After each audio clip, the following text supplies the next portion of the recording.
Mehriban xanım, sual vermək olar, ölkədə demokratiyanın durumu ilə bağlı. Mənim adım Emin Hüseynovdur, jurnalistəm.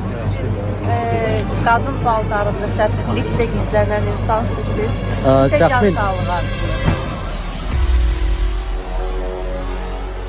2014-cü ilin avqustunda vergidən yayınma ittihamı ilə reportyorların azadlığı və təhlükəsizliyi institutunun rəhbəri Emin Hüseynov barəsində cinayət işi açılır. Ofisdə axtarış xəbərini alan Emin dərhal təhlükəsizlik axtarışına başlayır. O ilk olaraq ABŞ səfirliyinə üst tutur. Ümid edirdi ki, orada müvəqqəti sığınacaq tapa biləcək. Lakin risk böyüdü. Səfirlik onu qəbul etmir. Alternativ variantlar axtarılır. Əvvəlcə Polşa səfirliyi. Amma bu plan baş tutmur. Görünüş dəyişir, saç rəngi dəyişir, hətta geyim belə. Emin küçədə yeni obrazını sınaqdan keçirir. Məqsəd sadədir, tanınmamaq. 18 avqust. Azərbaycanlı tanışı onu səfirlik yaxınlığında maşından indirir. İngiliscə danışan, qadın libasındakı fiqur binaya doğru addımlayır. Kameraların və baxışların arasından keçərək o, İsveçrə səfirliyinə daxil olur. Diplomatik binanın 3-cü mərtəbəsində yeni həyat başlayır.